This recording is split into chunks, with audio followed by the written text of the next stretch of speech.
Welcome to the Latham and Watkins NYU Law Forum. And we are today going to be talking about the affordable housing crisis, or the housing crisis in general, and the federal role in that. And we've got a absolutely terrific group of people to discuss that. So I'm going to take just a minute to kind of set the stage. And by the way, my name is Vicki Bean, and I teach here. I have the good fortune of being on the faculty here, and also have the wonderful privilege of being a faculty director at the Furman Center for Real Estate and Urban Policy, which focuses on these kinds of issues day in and day out, night in and night out, weekends in and weekends out. So, okay, so we heard for the first time in many, many years, really, an attention to the housing crisis so far in the presidential campaign, right? The question of housing affordability, the role that affordability is playing in the options that people have in terms of where to live and the kinds of jobs that they take, the role of mortgage debt and student debt, all of those things are really coming into the fore in terms of the conversation. And that makes a lot of sense because we are very definitely in a housing crisis. There's a national housing shortage across the country that's estimated between 1.5 and 5.5 million homes or apartments. There's a deficit, some people think of even more rental homes. The National Low Income Housing Coalition, for example, says that there's a deficit of 7.3 million rental apartments that are available and affordable to the lowest income renters, the hardest to house in so many ways. And more than 25% of all renter households spend more than half of their income on housing. So that sets up the crisis. And the candidates have made some very high-level proposals about housing that I'm just going to say a few words about to set the stage, and then we're going to dive into them. So Vice President Harris and her running mate have called for a number of things, again, very high level. 3 million new houses or apartments across the country over the next 4 years, and that construction is going to be spurred by, in their view, a tax incentive for home builders who build starter homes sold to first-time home buyers. It's also going to be spurred by an expansion of the low-income housing tax program, which is the leading financial product that makes affordable homes, income-restricted homes possible, and a new $40 billion innovation fund to help state and local governments fund local solutions to getting more housing built.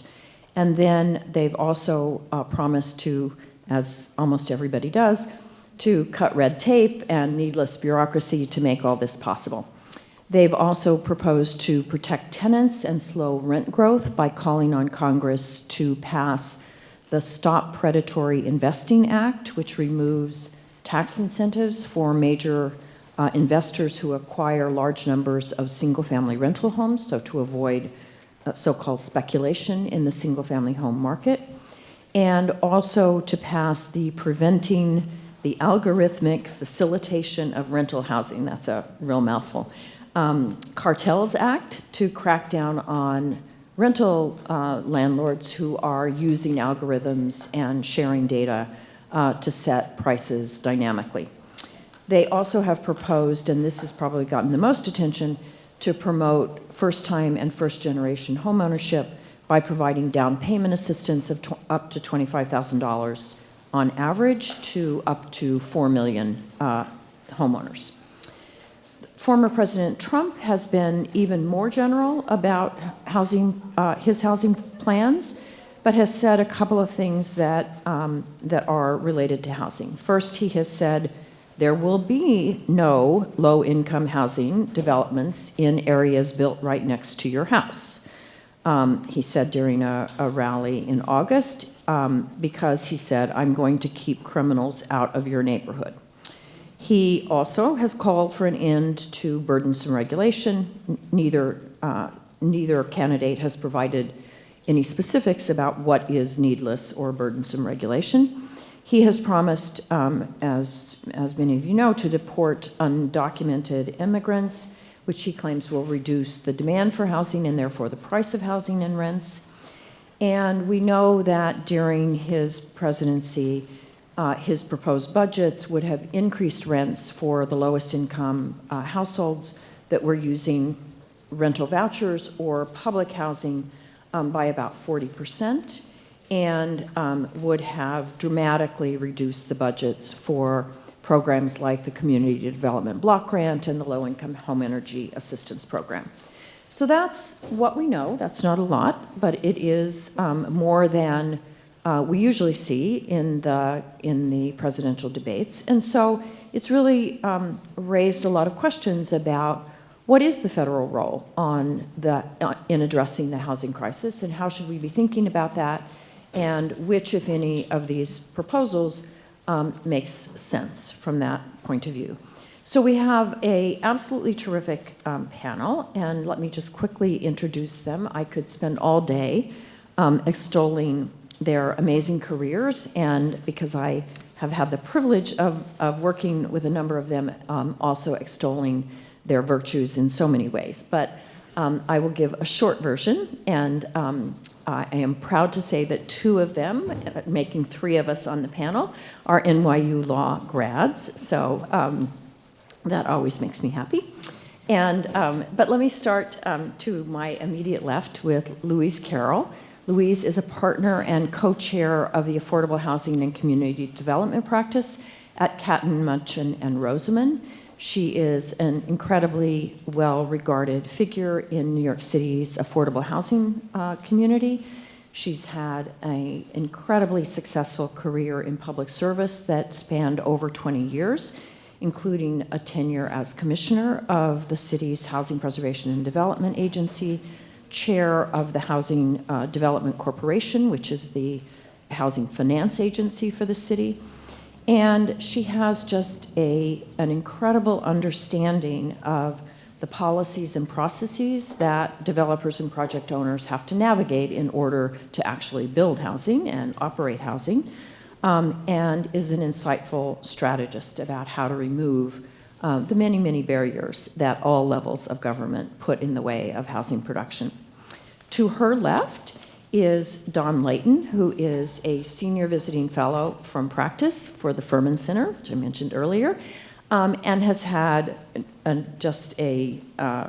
awesome career in finance. He was the CEO of Freddie Mac from May 2012 until June 2019. He has more than 40 years of experience in financial services and as a corporate leader. 30 of those years were with JP Morgan Chase and its predecessors. He started out there as a trainee and retired in 2004 as vice chairman and one of the top 3 executives of JP Morgan Chase. He also was chairman of E-Trade Financial and took it through the housing crisis of 2007 to 2009, getting it through that financial crisis with aplomb. He has served as senior advisor to the Securities Industry and Financial Markets Association. He is now chair emeritus after being chair of the board of Partnership for the Homeless here in the city. And he also has served as a visitor from practice at the Harvard Joint Center for Housing before he joined us at the Furman Center. He earned simultaneously a Bachelor and a Master of Science degrees in economics from MIT and a Master of Business Administration from Harvard. So he brings lots of knowledge and experience to the table on these critical finance matters. To his left is Lucy Joffe, one of the people that NYU should be proudest of. Lucy is Associate Commissioner for Housing Policy for the New York City Department of Housing Preservation and Development. She oversees HPD's Policy Development and Special Initiatives branch, its Fair Housing Policy and Investments branch, and its Research and Evaluation teams, as well as a newly launched Center for Research on Housing Opportunity, Mobility, and Equity. She worked as Executive Director for Regulatory Compliance for the U.S. Department of Housing and Urban Development, as a legislative aide to then City Council member Dan Garodnick, now City Planning Commissioner or Chair Dan Garodnick. She, as I said, is a graduate from NYU. She was also a teacher and has a master's in teaching and a BA in sociology in political science from the University of Michigan. To her left is Andrew Fine, who is Chief of Staff and Policy Director at Open New York, which for those of you from the West Coast is basically a sort of YIMBY-like, yes in my backyard, pro-housing organization. He joined Open New York in November 2022 after running the Fair Housing Policy team at HPD, working with Lucy. And he and Lucy are the architects of the city's first fair housing plan ever, comprehensive fair housing plan, and Louise was involved as well. And Andrew was also very involved in the Soho NoHo rezoning. He previously served as a judicial clerk in Albany and as assistant corporation counsel for the city's law department. So we have a really all-star cast who knows an incredible amount. And so we're going to try to pick their brains, and then we will reserve time at the end for your questions and really look forward to the conversation. So I'm going to start with the question which many of you will have confronted in your leg-reg course, in state and local government, in property, and in any number of courses about sort of the federalism aspects of this. What is the right role for the federal government to play on a matter, housing and land use, that it has traditionally been extremely focused at the state and local level, right? And has always been considered to be one of the things that state and local governments can do better, should do better, and have more expertise and more understanding of what their local community wants than the federal government does. So I'm going to start down there. Andrew, you have served so well in local government, and you're now focused on trying to reform the zoning regime in both New York City and New York State, the zoning regimes, I should say, in New York City and New York State. Should the federal government be interfering with state and local housing and land use policy, or should they leave it to the state and local governments? And if the federal government should be playing a role, what should that role be? Thank you, Vicki, for having me. And I am now 12 years out of Vicki's land use class. And so you can all hopefully have a lifetime of looking forward to hard questions from Vicki after you graduate.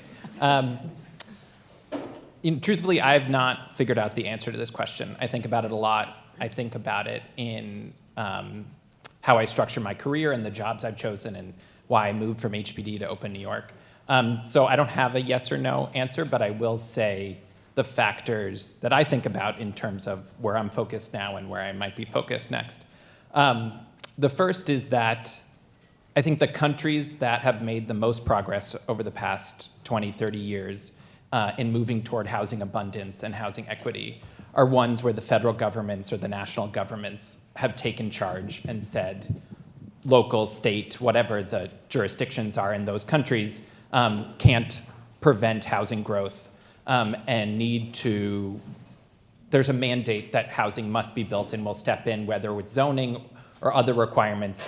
And the best examples of that are Japan, France, and New Zealand. So I see them as examples of the national governments really coming in and setting standards or setting requirements that local municipalities can't say no to. The other is that there are examples, even in the United States, when the federal government views something as a necessity and they have stepped in and encroached on local land use and control. That is, the best examples are in religious structures, houses of worship, and the federal government has stepped in. It's the Telecommunications Act, and the federal government stepped in. It's military branches or bases where 200,000 homes have been built, and federal properties all around the country that ignore local zoning. So when we've come to a conclusion as a country that there is something required here, that it is more important than local control, we made those choices. And then the last thing is, there's no appetite for any of this in Washington. I mean, Open New York is a member of a national group called Up for Growth, and they are really the lobbyists for pro-housing initiatives in Washington. And they've really focused on very small tweaks, very small incentive programs, very important but small initiatives. And that is still a reach that really have not gotten far. And so I don't see the federal government stepping in anytime soon. I think there will have to be some major sea changes for that to happen, whether that's a worsening of the crisis or major political changes that I can't predict. And so that's why I'm focused in my organization on state level change, where I think that's sort of the balance of, New York has 1,600 municipalities going town by town, village by village, city by city, is very inefficient, but the most efficient thing, the federal government is really unlikely to step in. So we've been focusing most of our efforts on organizing around the state legislature and the governor to try to take that action. 50 state legislatures around the country is not one Congress and one president, but it's a lot better than the municipal actions that would be needed to really grow housing around the country.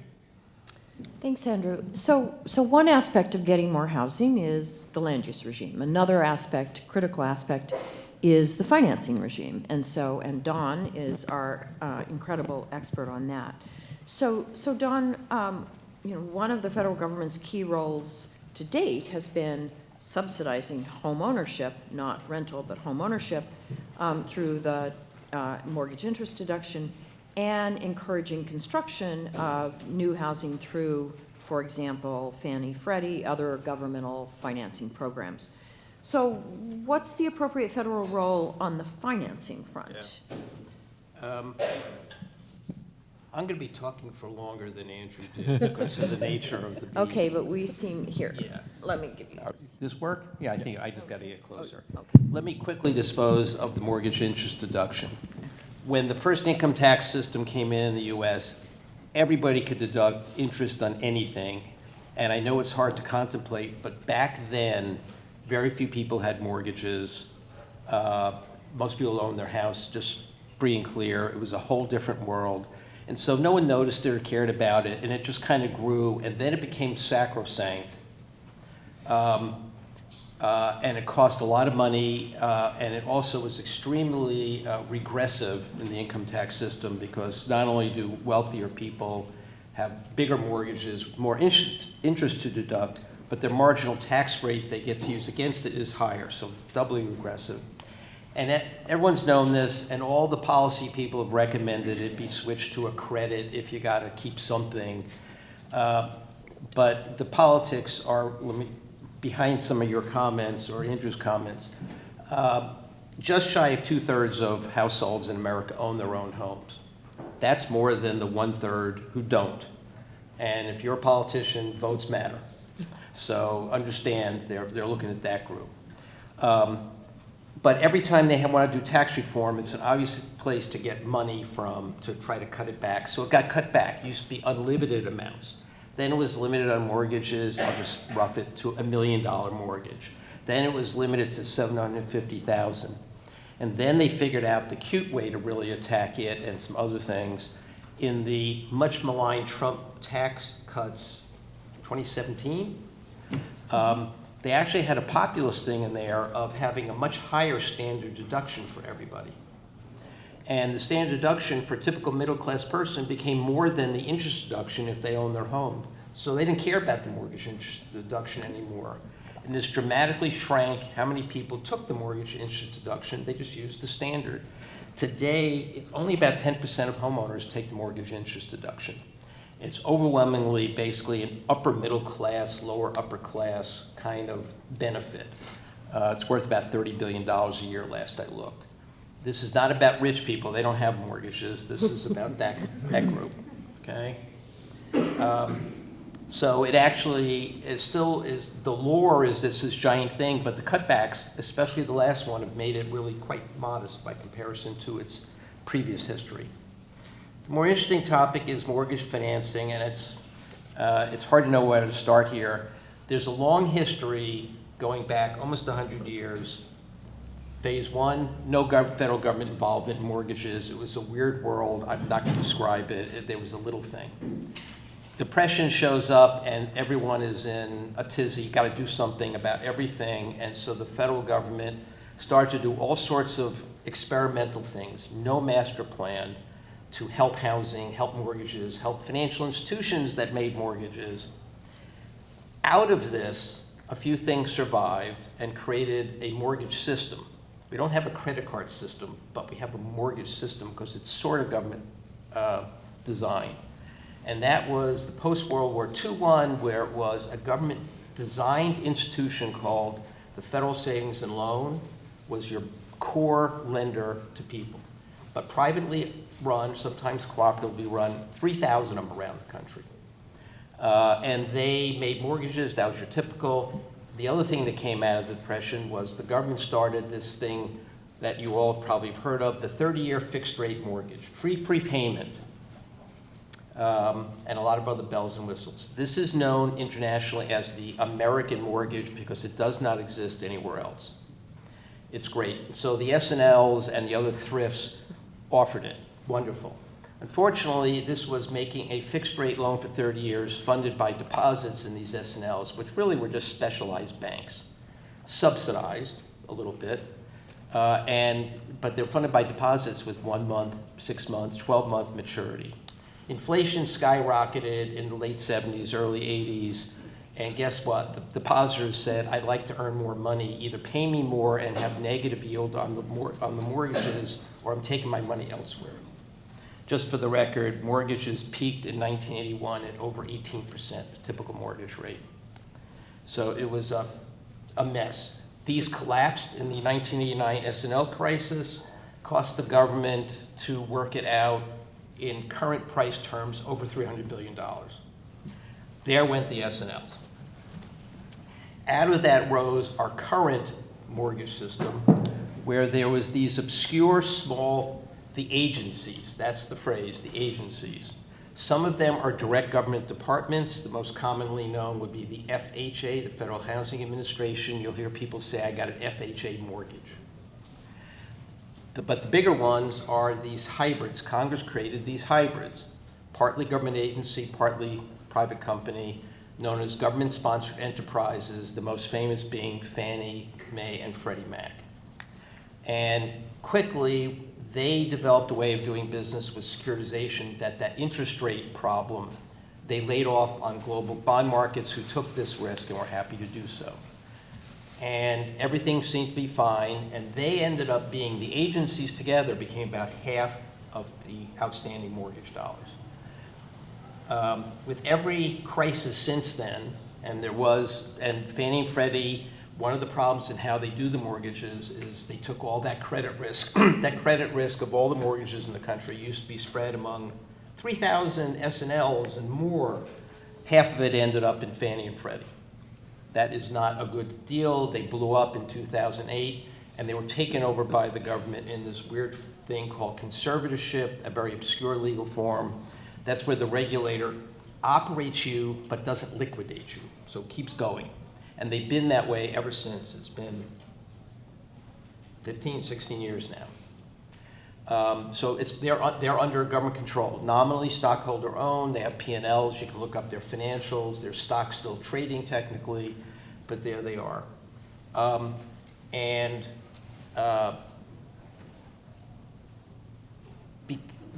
So every time there's a problem, the share grows of the agencies. Currently, the agencies are behind 70% of the $13 trillion of mortgages outstanding in this country. The mortgage system is renowned for the size. 13 trillion is a large number. I know you might get jaded with big numbers, but not that long ago, the entire deposits of the banking system only used to be 16 trillion. So it's big. Ridiculously complicated. If you have a discussion with anyone, don't be surprised if it's kind of confusing, because it's always confusing. And very politicized because of all the government involvement. The other thing that changed with the government going to 70%, 50%, 70%, When it was the S&Ls, the typical down payment was 20% because they worried about the credit risk. Policy and politics intermixed, which always happens in Washington. Over time, that got pushed down. The average first-time home buyer over the last 10 years only put down about 6.5% for a mortgage, and that's all of them. If you, it's not an as-of-right thing, but if you qualify, and it's pretty relatively easy terms, the FHA will do a down payment mortgage for you for 3.5%. No special program, that's just generally available. So down payments have come way down because of the government involvement. This involvement is absolutely what's called demand-side subsidy. It is they are subsidized. The GSEs are subsidized modestly. The other government agencies on their government books are subsidized more. Behind the scenes, everyone is very creative in mortgages about how to have hidden subsidies. And it's been, and it works really well at this point with the post-financial crisis of 2008 reforms. The mortgage system, you haven't heard a peep out of it. Mortgages are getting made, getting made large size, very expansive, and the American mortgage is ultra borrower friendly. Your rate's fixed for 30 years, not overseas. Your term is 30 years, full amortization. By the way, over a quarter of people who own homes do not have mortgages. That's not rich people, that's old people. Because they pay it down and they reduce their monthly expenditures by letting it go. So it's a mortgage system. Now, with the current crisis, the GSEs in particular, which are much larger, they have these charters. That's their corporate charters are actually legislation by Congress. A GSE is very narrow. It says you can do this, this, this, this, this, and that's it. Can't go in the credit card business, can't go in the auto loan business, just do this. They're also behind the scenes. They're not allowed to compete with the people who will actually make the mortgage to you. If you think of Rocket Mortgage or Chase, my old place, or anything, they're making the mortgage, but they don't, largely they don't keep it. It gets financed through these agencies in one of several mechanisms. They sell them off to us. This is it works well. Mortgages are broadly available. The American mortgage terms are great. They have specialty programs for various things that have been added over the year, affordable goals and duty to serve, but those are relatively small. The public policy is the core activity of these agencies has delivered low-cost, favorable term mortgages to the broad middle and upper working class. Okay? So it sounds like the candidate should just leave it alone. Yeah, Is that right? that one, other than getting them out of conservatorship, but everyone's happy with the system. No one is unhappy with the basic system, really. The public policy issue is how much of the subsidies that have been channeled through all this, these again are demand-side subsidies. They only help construction because there's more people who can afford. How much, if you've taken any economics courses, if you have a subsidy, how much of that subsidy has worked its way into a higher home ownership rate versus a higher house price? I said about 2/3 of people just shy own their own homes. It's late, the last I looked, I think it was 65.8% or something. 50 years ago, it was about 64.5%. Now, there was the bubble, so it moved around a lot in the middle. But the question is, there's a big politicized debate. The left goes, subsidies are great, we need more. The right goes, they just keep running up the house prices. Yeah. Looking at the long run, there's a lot of evidence, a lot of the economic power goes into running up the house prices. And the crisis, which actually was slowly building over decades and hyper-accelerated from 2019. Fed cut mortgage rates under 3%, house prices went through the roof.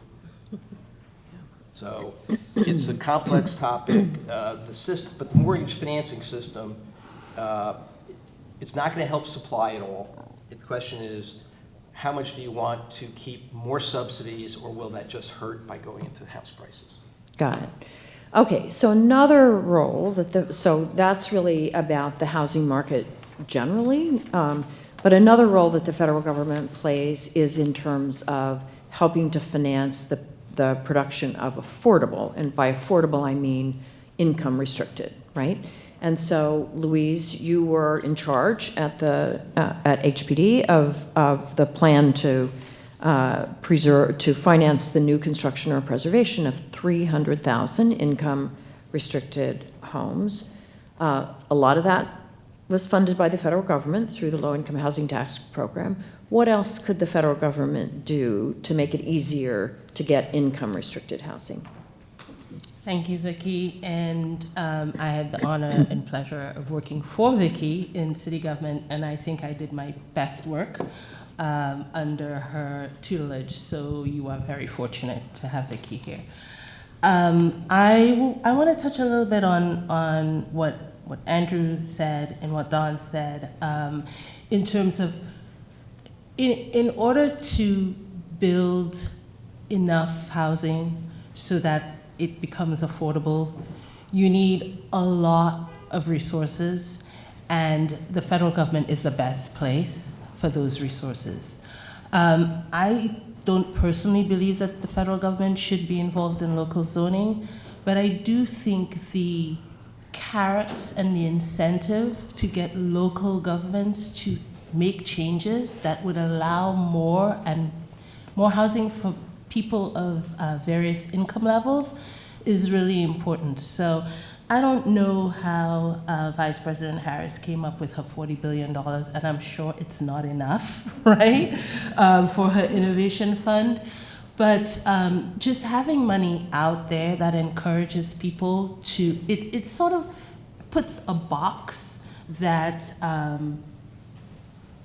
states and municipalities that want to do the right thing can get the funding that they need in order to be innovative. So I'll just start with New York, right? So if you have more of a thing, generally, the less expensive it is. It's supply and demand.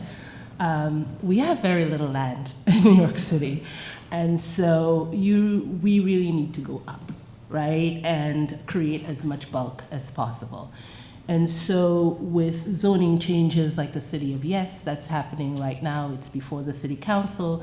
The current administration, and we've tried to do this with mandatory inclusionary housing, is trying to create more space for housing by increasing density throughout the city. And so I think the federal government has a role here in supporting states and municipalities by dangling that carrot in front of them. What I would have liked when I worked with Vicki and Andrew and Lucy is more of everything, right?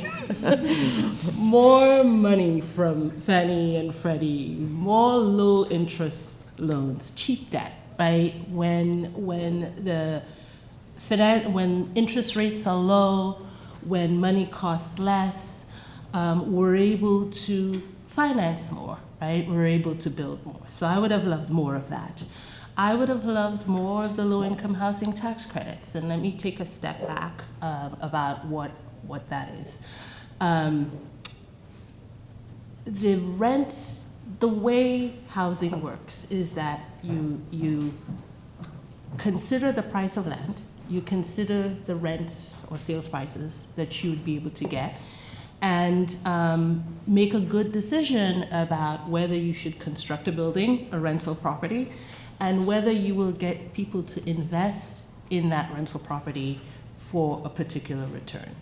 If you're going to provide housing for persons of low income, often the rents that you're going to get doesn't cover the cost of construction, and it doesn't cover the cost of running the property.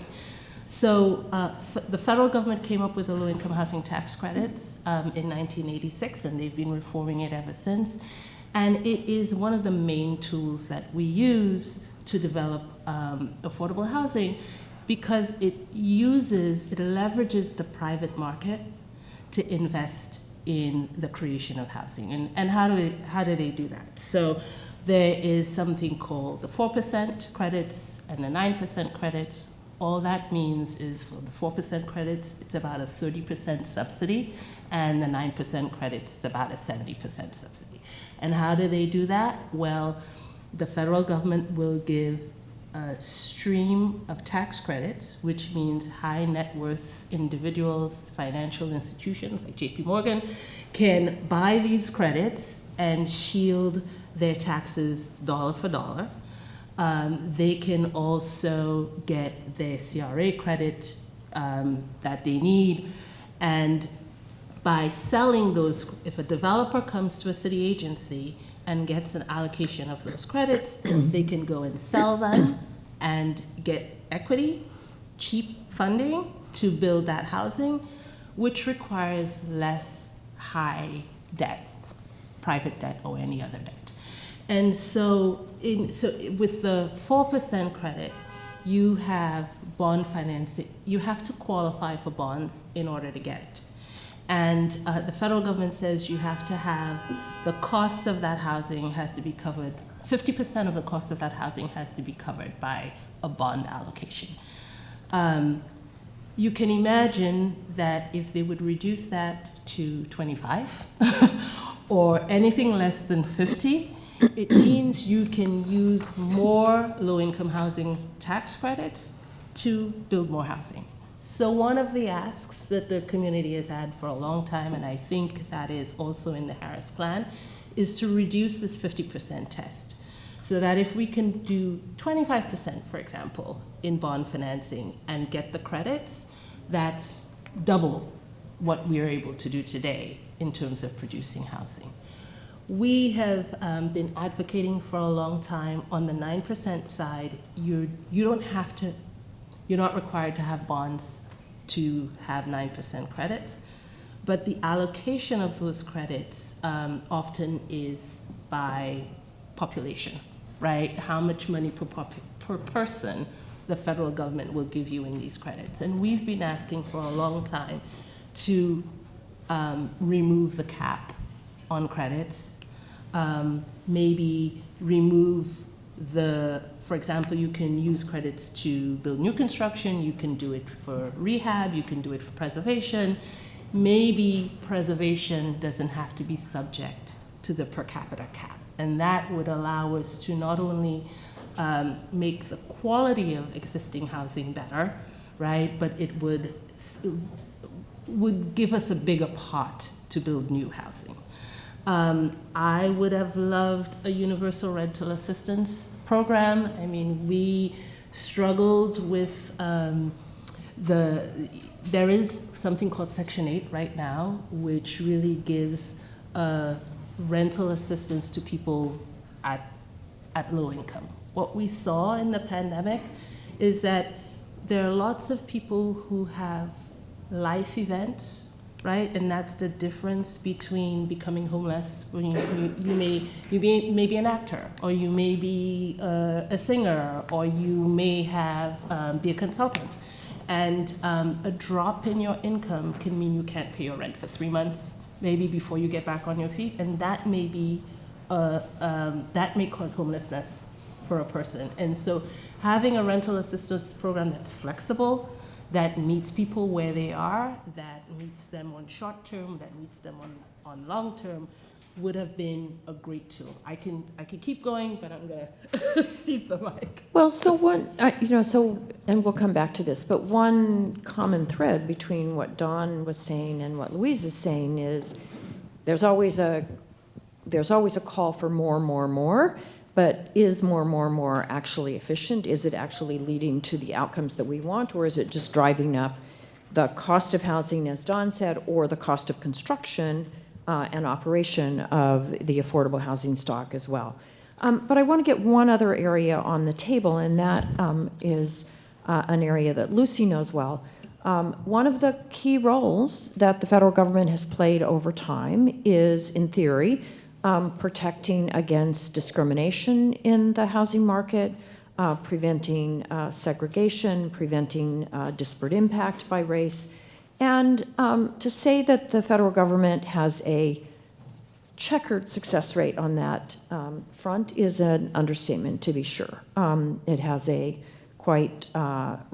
has played a quite reluctant role in enforcing the fair housing obligations, I think many people would say.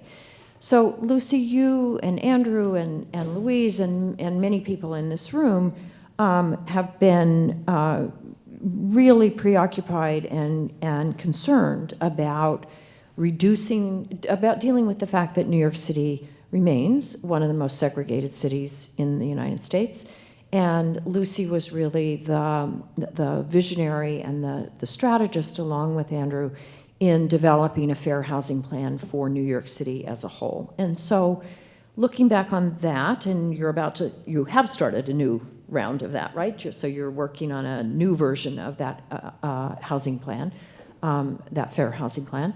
So what should the government's role here be, especially given how lackluster it has performed in this space?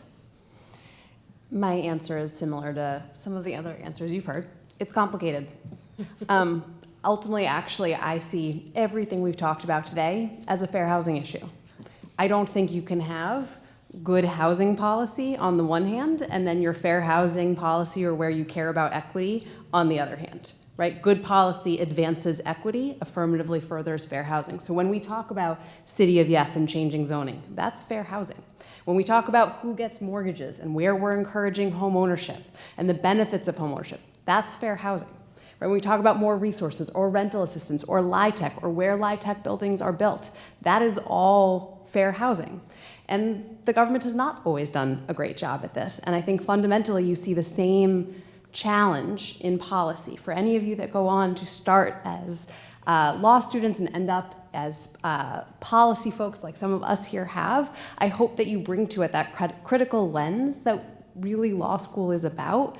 There are no easy answers here, right? The federal government getting more involved can have benefits. There can be more resources. You can remove the outliers, the people who are, you can ban sort of the worst behavior. But you don't get the level of nuance, right? Sort of the exacting work that you need to make national policy, right? To meet New York City where it's at, and also to address rural Arkansas. And so what you often are gonna see is some sort of like outlier, well, you can't do this or you can do this, or we're gonna offer you money. But I don't think that anywhere that is interested in excluding people of color, immigrants, low-income people from being their neighbors is going to take that money, right, just to stop discriminating. It's not how it works, and we've seen tons of litigation around it. So there's limits to what these incentives can do, and it doesn't mean we can't do them, and it doesn't mean we shouldn't, but I do think some of our most powerful fair housing work comes from thinking about the decisions we make, the everyday decisions we make in housing policy, and their fair housing implications, and what are the end results of those things. So they should pass the affirmatively furthering fair housing rule. We need it. They should give money to support fair housing work. We don't do it. They should eliminate source of income discrimination so people can use rental assistance and not show up everywhere and be told, no programs, we don't want you living here. There's things they can do, and we want them to do that. But we also have to do it really eyes wide open, both because of the checkered past, because of how complicated some of these issues are, and because of those trade-offs. So I would like to see them do more, but I also want to see all of these things that they are proposing done with that lens. Okay, so let's turn back to some of the specific proposals. So, Dawn, let me go to you for a minute. I mean, you hinted that you think that, for example, the fact that the average down payment has fallen from 20% to 6.5% may just have had more money chasing the same number or fewer homes and therefore driven up the price. Is that the position that you would take about Harris's proposal to provide up to $25,000 in down payment assistance? So, just for everybody, so I was a banker and finance executive. I went down to Washington to be it's a nonpartisan position, running Freddie and Fannie, technocrat and all that kind of stuff. And so you see how things really happen. So first of all, it is absolutely clear that subsidies through the finance system have at least partly pushed house prices up. Only the real advocates, are all one side, all the other. Down payment assist, if you take the Harris campaign, or actually DPA, down payment assistance, was mentioned up to this kind of number in the Biden campaign, if you recall, 4 years ago. And for whatever reason, I do not know, they just never did anything with it. I'll come back to that. So the Harris, if you think this is, there's been some think tanks there coming up with all these details for a finely crafted down payment assistance program, and that's what her campaign announced, throw that out. Maybe that happened in the past, but it certainly hasn't happened recently. As written, it's a terrible thing. It's an entitlement to everybody who breathes, who I guess who paid their rent for the last 2 years. Buying a $5 million home, you get the $25,000. You're buying the home, you got high income, you get the $25,000. Your parents have $100 million, you get the $25,000. And this kind of broad-based program will tend, in a supply-constrained environment, to to push house prices up unduly.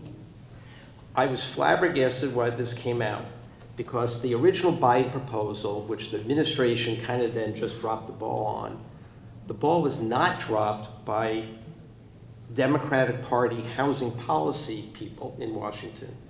And they worked actually with the sponsorship mainly of Maxine Waters, who's the most senior Democrat on the House Financial Services Committee, which is the relevant committee. And they came up with a proposed bill. Now, it's a one-party bill.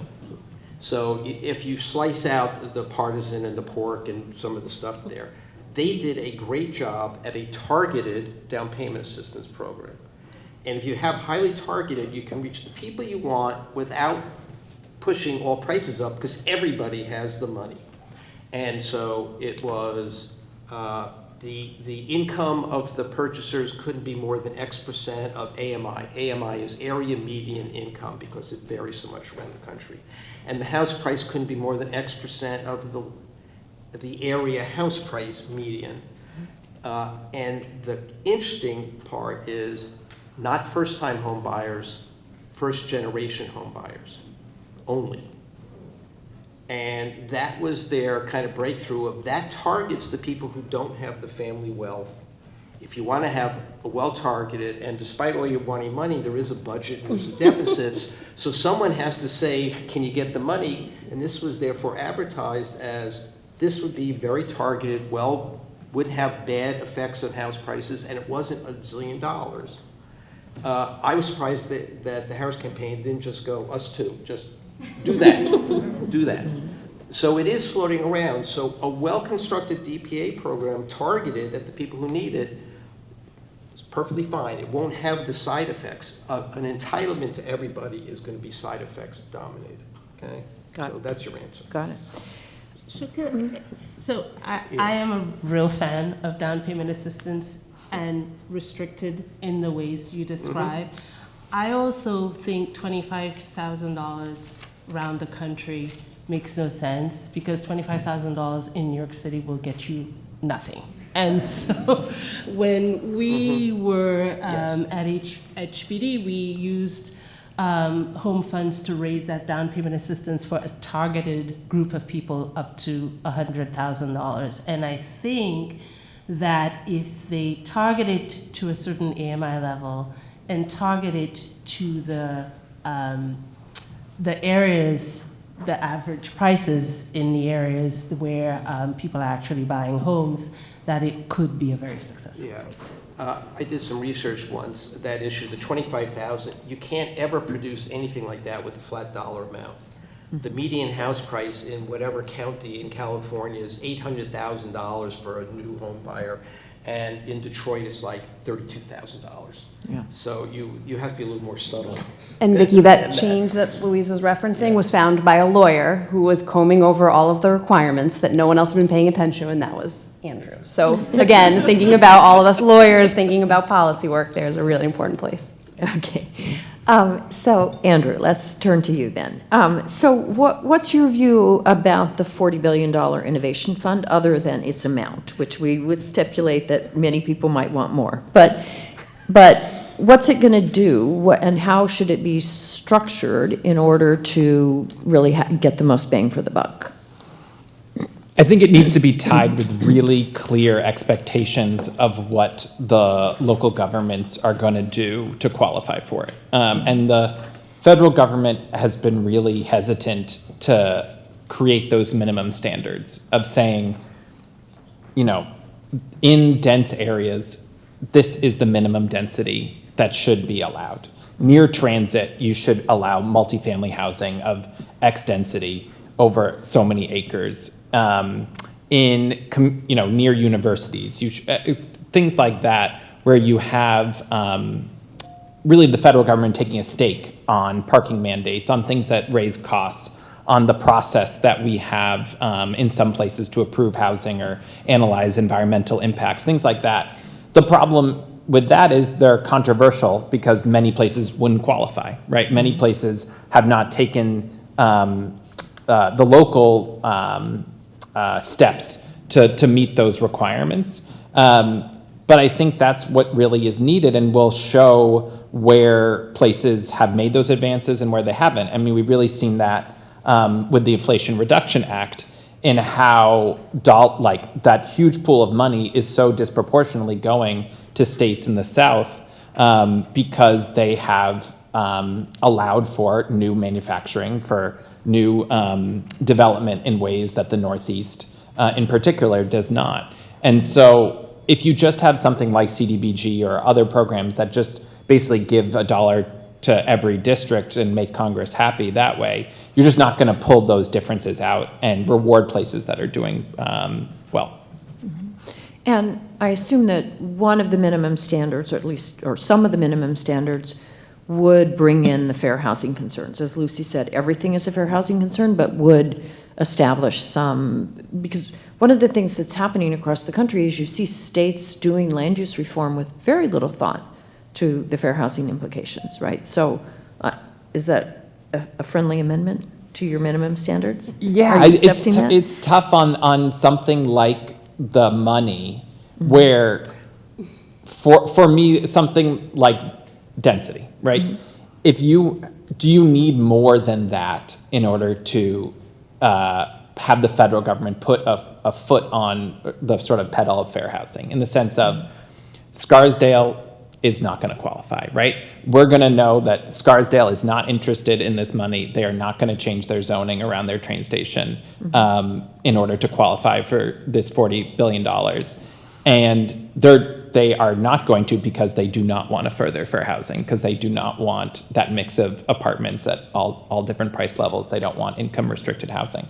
And so there's something where I think the minimum standards can flag enough that these are places that are interested in housing growth, that are interested in housing abundance and giving people options, and the places that are not meeting these standards likely are not. Great. Okay, so I want to take a few more minutes to just talk about, I think, two essential things that we haven't reached, and then we'll open it up for questions. And one of those is tenant protections, right? So in all of this, we've talked about homeowners, we've talked about homeownership programs, but what about renters? And obviously, there is lots of subsidy going into rental housing, both that Louise described, that Dawn also described. So it's not fair to say that we only subsidize homeownership. We subsidize rental housing in all kinds of ways. But recently there have been calls for example, a national rent regulation system, a national prohibition against evictions except for good cause, a federally funded program to provide lawyers for all tenants facing eviction. So, and I'm just going to open this up to all of you. Any views about what the federal government should be doing in terms of those tenant protection, those proposed tenant protections? Anyone Well, wanna I'm jump in? sure Andrew, go this for it. crowd would like more money for lawyers. But I do think that has, New York City really led the way on the right to counsel across the country. Even though it is not fully funded and fully operational now in terms of providing people in housing court with what they need, the impacts have been excellent in providing representation to people in housing court. And more places across the state and across the country are doing that, but it's expensive. And that's a perfect thing where the federal government's resources could go. I would say this is also a place where the federal government could be setting standards in its housing dollars, of what type of good cause protections, for example, would you expect a state or a local government that is furthering fair housing to have? And if you do not have those, if you can evict someone for no reason in a day, like you can in many Midwest states, you're probably not furthering fair housing. And so if the federal government, took more of those stances in its dollars, then you could hopefully shift people's behavior in ways. I don't think we see in New York how complicated rent stabilization is, how we've had it for 50 years and still are unable to properly enforce it and to manage it. And so the idea that it would be sort of a federal program to me seems impossible. I have to remind everyone here, New York City is not America. If that isn't obvious to you. And so my job is more federal, so I'm, all these New York City people here.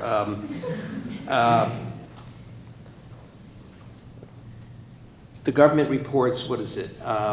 Multifamily housing, meaning 5 or more units in a building, undergoing construction in America. It just reached a 50-year high. That's 50, not 15. There's lots of building going on. There's not lots of building going on here. And you start to look, why? Andrew mentioned Tokyo. In terms of the central government, Tokyo also is renowned and favorably viewed because approvals of construction is called as of right. If you meet the zoning, that's it. There's no political government body that discretionarily can review it and say, I like it, I don't like it. And so Tokyo is as of right, they allow to build it. There's a thing called it's a mouthful, the Wharton Residential Land Use Regulatory Environment Index. It's done every few years. They have, 2,600 communities around America. How hard is it to get an approval? How long does it take? How expensive is it? They're trying to get all these things through surveys. The bottom is San Francisco and New York. Yep. We're a tough place. It's an unfavorable place to build. And you get into the cycle in New York, therefore it's so expensive to build, it takes so long, the costs go up, therefore you have to subsidize it and such. And a lot of the rest of the country is more hospitable. One of the great statements is there's no solutions, there's trade-offs. You gotta do these things with mind for that. And New York City or New York State is a very tough environment, you can say that, but capital and landlords are shying away from New York. Yes. They're going elsewhere. Now, there's parts of the US that have not had much population growth, that's your Midwest. But the Southeast stands out as the star that they've had population growth and generally favorable regulatory approval and stuff, closer to as of right than the rest of the country, and it's booming. Well, Andrew's working on that, among other people. There you go. But I also think that, do I take your point to be, we don't necessarily want to copy New York City's rent regulation program, just cause eviction program, et cetera, because of the costs that imposes? Is that? No, I'm talking more about the upfront initiation of what it takes to build something here. How many bodies you have to get approval from. Yeah. How many, Okay. let's get real here, how many politicians you have to make happy. Yes. And it's such a gauntlet to run. Locals who are good at it do it, but it makes it harder. Yep. We've had a big shift in demand for housing in this country geographically. First it was towards cities, then COVID, then it was away, towards the Southeast. If it takes 10 years to get approval to build an apartment house, you're not going to do real gonna be well versus expensive. some part of the country where it takes 1 year. Yeah. I also think, so we're going back to supply and demand, right? If it takes that much to build something here, you're not going to have a lot of supply, There you go. right? And so I'm of the view that if you had enough supply, I think we discovered during the pandemic that landlords don't generally like to evict good tenants that actually pay. They'd rather make a deal with a good tenant and keep them rather than evict them.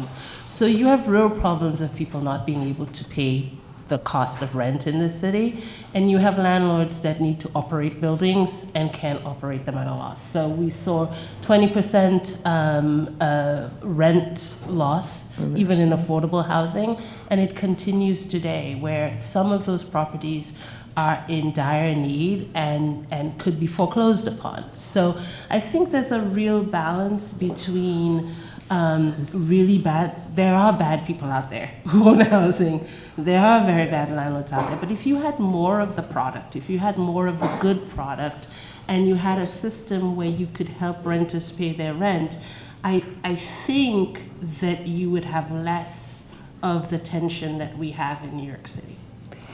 Lucy? I'll just have a short closing note on this. I think that for a long time we've seen these issues as divergent. You can't be a pro-supply person and someone who's thinking about the finances or economics of building more housing and think about tenant protections. And I think we're starting to see more and more people recognize that they are related and you can advocate for both. It doesn't mean you have to have a complicated rent stabilization system on a national level, but you can think about how the two intersect and how you might want to incentivize policies that ultimately are better for everyone, and people being able to stay in their homes is one of them.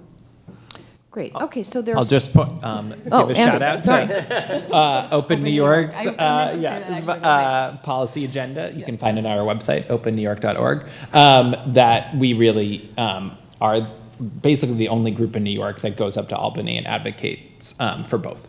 I intended to say that, Yeah, and right. I lost it. So thank you. So, look, there's so much that we haven't talked about. One of the major issues that we haven't talked about is, of course, public housing, and that could take us another couple of months, which we don't have.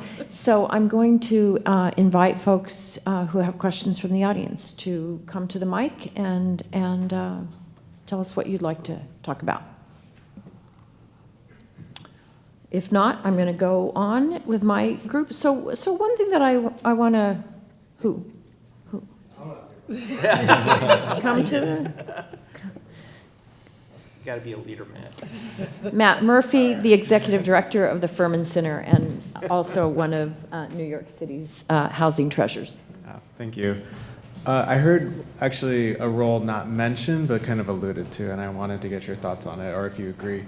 One seems to be the federal government steps in when a lot of things go wrong. So natural disasters are kind of like the one that's obviously happening, but Don, the financial crisis, many financial crises actually, and it relates to housing.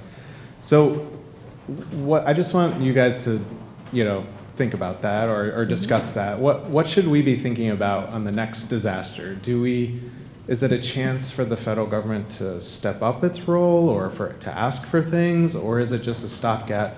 And then the moral hazard question that comes up too, like what should we be looking to when these things do go wrong, and how do we balance that as policymakers? Boy, that's big.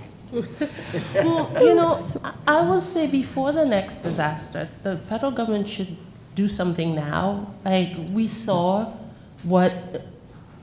all saw what we needed in a bunch of these disasters. One thing is people really, really need to be able to pay their rent wherever they are, right? And they need some kind of safety net up to middle income folks for when life situations happen. So I think there's an opportunity now to rethink Section 8 and rethink our rental assistance for all Americans. I think that the cost of housing, the cost of borrowing is something that, I don't know, what is it now? It's down to 6%? Mortgage. Low to mid sixes right now. Yeah, but there was a point where developers in the city couldn't afford to borrow, and neither did the banks want to lend to them anyway because the environment in New York City for housing wasn't so great. So we really need to try to figure out how we build more efficiently and finance more efficiently. before the next disaster. I would just add, Louise, I think we're in it, right? I mean, like, we are in a moment where we have come through COVID and we are still wrestling with the impacts on our housing market. And COVID didn't create problems. It shone a light on the big problems that were there, but we have rising costs. We have rising rents. We have people who cannot afford to pay their rents. We have concerns about whether people are going to continue to build here. And we are in that moment where we need to be thinking about what we do before we're saying, like, we're in the eye of the storm. So I actually think that this is a moment we have sort of big things. People are talking about things. We're at the moment of a potential, not a potential presidential election, but like new plans of how we view this. That was maybe interpreted a little too dark. They meant we are going to have a new presidential election. But this is the moment, right, where housing policy is on the agenda for a reason, and we need big action now. And I would just add, being more skeptical about federal involvement in zoning than some on the panel. This is an area where the federal government could zone and say you cannot build in the areas where I'm going to have to pay to literally bail you out from the next hurricane, right? And cities or states, if you want to allow people to build there, that's on you, right? So we could be doing a lot more in that area as well, right? I'm going to make, this is an old guy comment from watching things in Washington. The high school version of how government works in Washington and how it really works are very divergent. It is such a cacophony of think tank policy papers from this group, from that group, often very standard left. Almost every think tank I know, Washington on housing, is either aligned left or right. I mean, it's you get that. Individual committees of Congress and their members and who's the chairman and ranking member and horse trading, and I got to get money from my district, which is why a lot of the programs end up being by population. Mm-hmm. It is such a random event. It's so hard to contemplate how to actually get change through. It happens. Quote number one, Congress only finally solves anything when there's a crisis. Before then, it just doesn't happen. So in some ways, it's have your thoughts ready for when there's a crisis. Mm-hmm. And unfortunately, while there's a housing crisis, that's why it's being paid attention to on the presidential campaign. Right. Right. It's very, you can't predict it. It's so personality driven, administration driven. The Biden White House was at the point where they're talking about their $3.5 trillion spending plan, which then Congress would not approve, and they got cut back to $1.5 trillion. They took all the housing stuff out. Yes. Yeah. Yeah. Why they did that versus the other stuff, someone will write a book about it someday who was in the room. Right. But it's just, you have to have your expectations. Overly dependence on Washington will leave you often very frustrated for a very long time. They have all the money in the world because they run the money printing press, but it comes with this side effect of all this mess. Well, one of the many wonderful things about NYU Law is that we have so many students who have worked in Congress or worked as a congressional staffer, and we'll go back to that either through our government program, NYU in Washington program, or after they graduate. And so we look to all of you to help solve these problems. Any last question? Two last questions. Sir, you can come. Sorry, we talked a little about the $40 billion innovation fund for municipalities and how it can be kind of hard to give that or to use that as a carrot for municipalities that don't want to change their land use policies. But we've also seen like lots of good state level legislation doing like zoning usurpation and like trying to take control of that stuff. Is there a way that the federal government, maybe this is part of that and I'm just not realizing it, they could incentivize states to make those sort of good policies rather than local areas that might be reluctant to do so? And could the $40 billion, is that like something they use that for? Go ahead, Andrew, and then I'll jump in as well. I think the question or the issue on that is whether it's a political issue or whether it's more of a technocratic or planning issue. And so the way the Innovation Fund has been thought of and was first implemented recently by HUD and has in the past with similar grant programs is that there's a technical capacity issue in government. They need more staffers, they need more planners, they need more data, they need et cetera, et cetera. And if, think about the city of Yes right now, right? It is many, many people's full-time jobs. It's a lot of work, thousands of pages of environmental review, hundreds of community meetings. It's a huge endeavor that New York City can pay for, but a lot of places can't. So the money is is viewed as that. There's a much different question of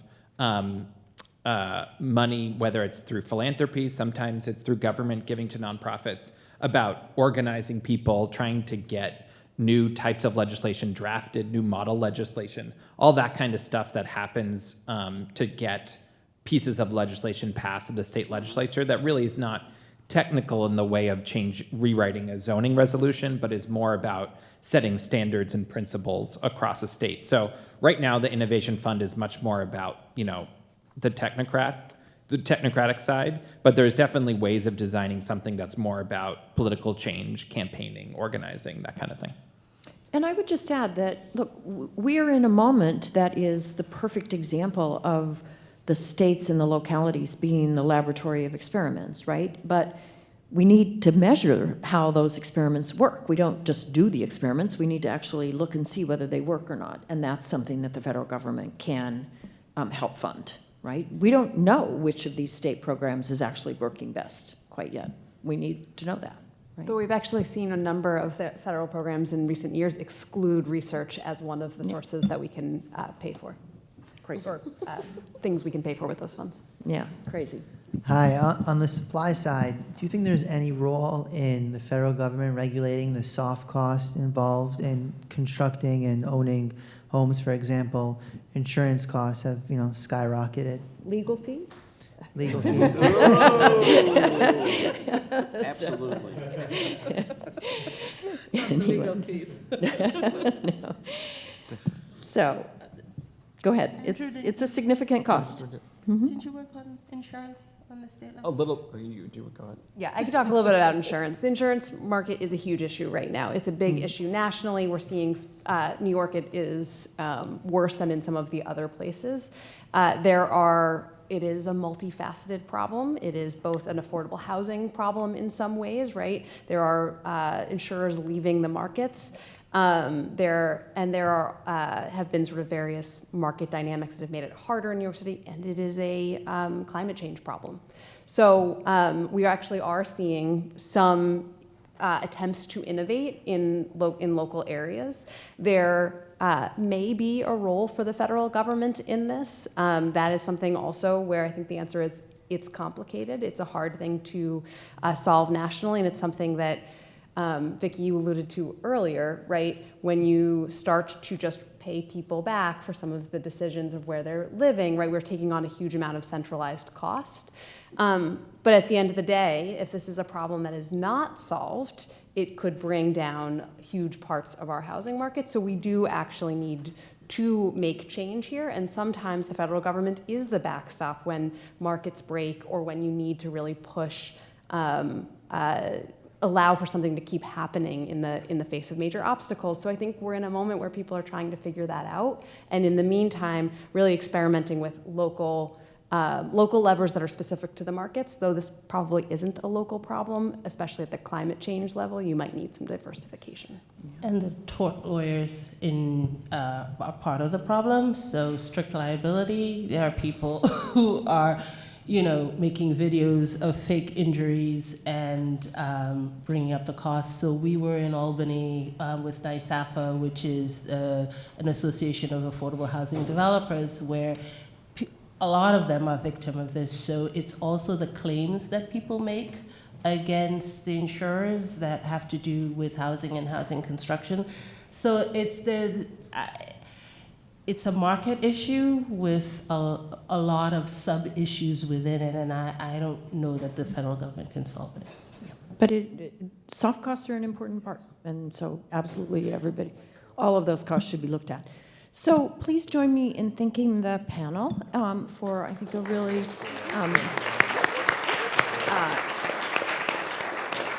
a lot of insights from a lot of experience in trying to work these problems through on a day-to-day level. So thank you all for coming and for being so attentive and asking such good questions. And thank you again to the panel. So thank you. Thanks, Vicki.